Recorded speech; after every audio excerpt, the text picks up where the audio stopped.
Radio Adventiste Bethany de Pétionville, la radio qui vous parle de Jésus.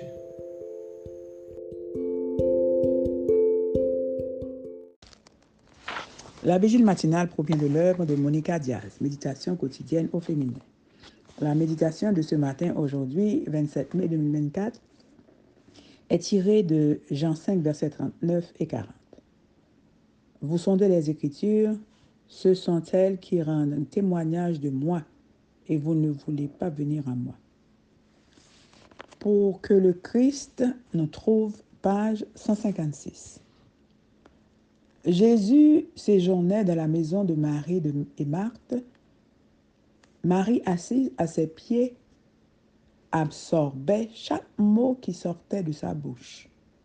Elle apprenait.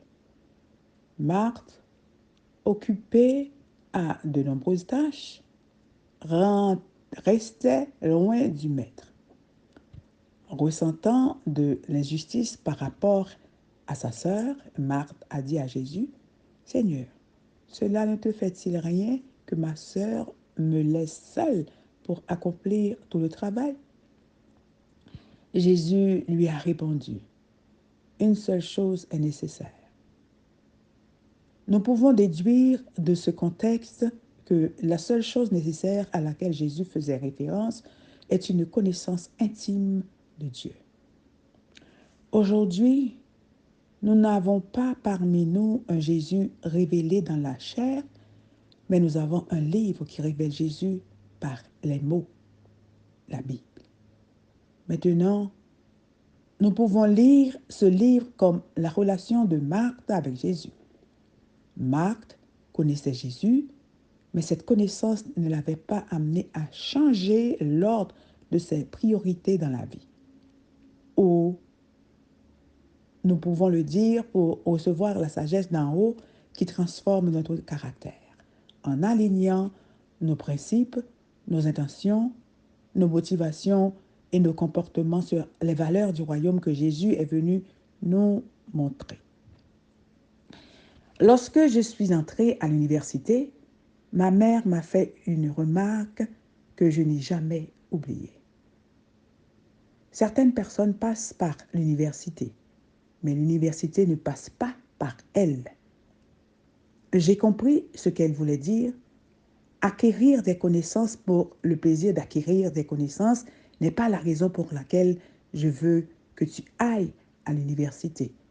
Ce que je veux, c'est que ces connaissances aient un impact sur ton éducation en tant que personne, que la culture que tu acquéras se reflète en toi à tous les points de vue. Cela s'applique encore plus à la Bible. La connaissance que Dieu veut que nous ayons de sa parole est celle qui nous transforme complètement à l'image de Jésus.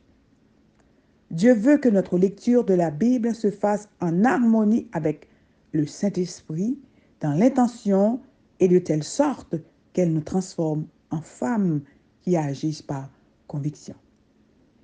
Il s'agit non pas de passer par les Écritures, mais que les Écritures passent par moi, parce que ce sont elles qui transforment ma façon de penser. Une seule chose est nécessaire, que mon esprit soit renouvelé par la contemplation quotidienne et attentive de la pensée du Christ. Ce n'est pas pour impressionner, ce n'est pas pour me sauver par mes œuvres, ce n'est pas pour en savoir beaucoup plus haut, le plaisir d'en savoir beaucoup. C'est pour refléter le Christ.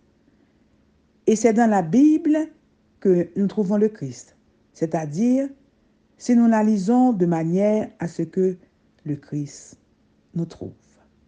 Amen, amen, amen.